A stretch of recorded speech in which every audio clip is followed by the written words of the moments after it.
Сайн байцгаана уу хүмүүдээ. Сайхан сургуулийн газар 100 багш хотгонцог байна.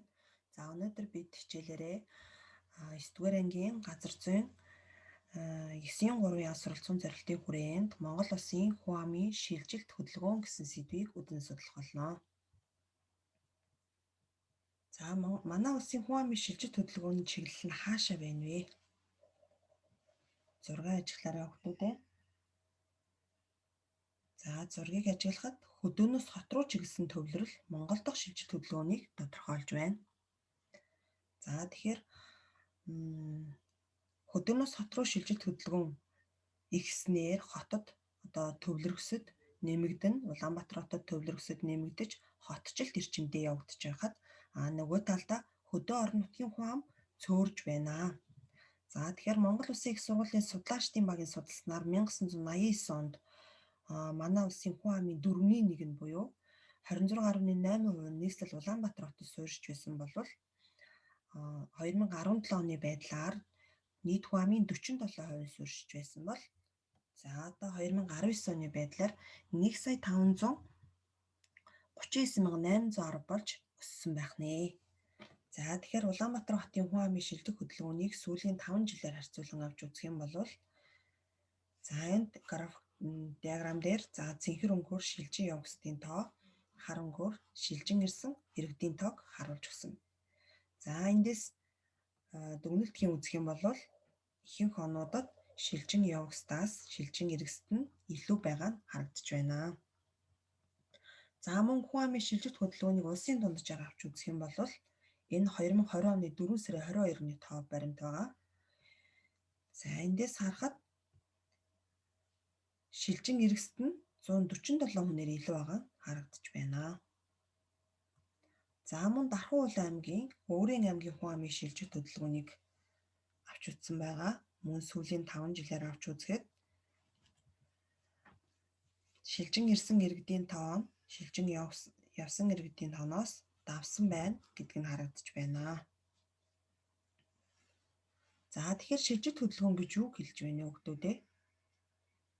За тэгэхээр шилжилт хөдөлгөөн гэдэг нь нэг улсаас нөгөө улсад нэг газраас нөгөөд хүн ам нүүдлэн очиж сууршихыг шилжилт хөдөлгөөн буюу механик хөдөлгөөн гэж нэрлэнэ. За шилжилт хөдөлгөөнийг ерөнхийд нь гадаад шилжилт, дотоод шилжилт гэж хоёр ангилна.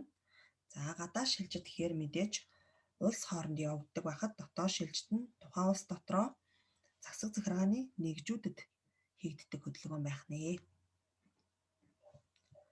За хүн амын шилжилт хөдөлгөөнд юу нөлөөлөх вэ? За үүнд хоёр гол хүчин зүйл нөлөөлж байгаа. Татагч болон түлхэгч хүчин зүйл. За татах хүчин зүйлд нь мэдээж ажлын байрны олдоц их, цалин хөлс сарцангуй өндөр, эрүүл мэндийн үйлчилгээ сайн байх, боловсрал эзэмших боломж нь их байх. За гэр бүл ах トゥ у, найз нөхд нь аль хэдийнэ шилжин ирсэн эсвэл аюулгүй орчин бүрдсэн байх зэргээр хүн амыг шилжих хөдөлгөөнд оруулж буй татах хүчин зүйлс нь байх нэ. За эсвэргээрээ түлхэх хүчин зүйлс нь ажлын байрны хомсдол, цалин өс бага байх, боловсрал эзэмших боломж нөхцөл муу байх, ган зууд, мөргөлдөөн зөрчилдөөн гэх мэт зүйлс нь хүн амыг шилжих хөдөлгөөнд оруулж буй түлхэгч хүчин зүйл юм байна. За тэгэхээр хүн амын шилжилт хөдөлгөөний ямар төрлүүд байдаг вэ? За үүнд хугацаа гарна байнгын болон улирлын гэсэн хоёр төрөл байдаг бахан. За байнгын гэхээр хүмүүс буцаж ирэхгүйгээр шилжин явах. За улирлын гэхээр байгаль цагуурын нөхцлөөс хамаарч шилжилт хөдөлгөөн хийх бөгөөд эргээд таатай нөхцөл бүртгэхэд буцан ирнэ. За энэ төрлийн шилжилт хөдөлгөөн бол улс дотор явагддаг шилжилт хөдөлгөөн байх нэ. За дараагийнх нь шилжилт хөдөлгөөнийг хэлбэрээр нь сайн дурын болон албадан гэж хоёр ангилна. Сайн дурын гэхээр хүмүүс сайн ажил, өндөр цалинтай, цалин хөлстэй ажиллахын тулд хийж буй шилжилт хөдөлгөөнийг хэлнэ.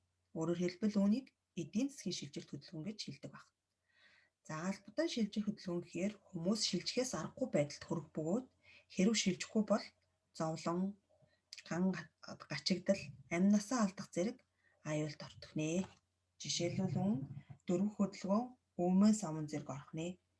За тэгэхээр энэ төрлийн шилжилт хөдөлгөөнүүд бол улс хооронд явагддаг байна.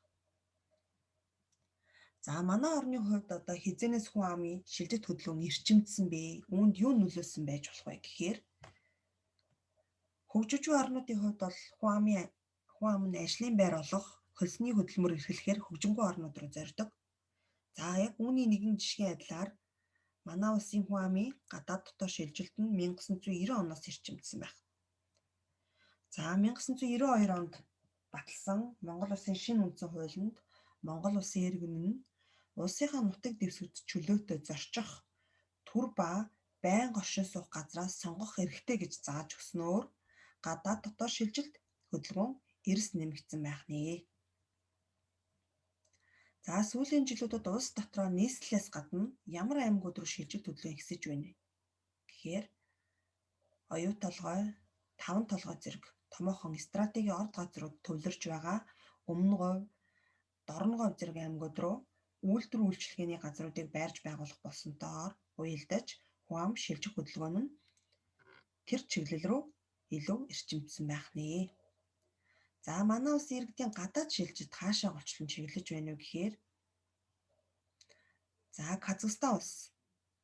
Манай улсын 60 гаруй мянган казак иргэд Казахстан улс руу очиж суурьшсан. За мөн буцаж ирэх зэргээр шилжилт хөдөлгөөнд орж явсаар байна. За манай улсын иргэдийн очдог одоо 2 дахь гол улс бол Бүгд найрамдах Солонгос улс ах. За энэ улс руу голчлон залуучууд эдийн засгийн шилжилт хөдөлгөөнд оролцож байна. За мөн Чех, Польш, Унгар, Герман, Их Британи зэрэг Европын орнууд болон Канада, Америкийн нэгдсэн улсад монголчууд сурч ажиллаж хөдөлмөрлөж байна. За гэрийн даалгавраа тэмдэглэж аваарай хүмүүдээ. Ихтэй сургуульд суралцахаар шилжин явах нь аль төрлийн шилжих хөдөлгөөнд хамаарах вэ? Шалтгааныг тайлбарлаарай. За өнөөдрийн хичээлдээ идэвхтэй оролцсон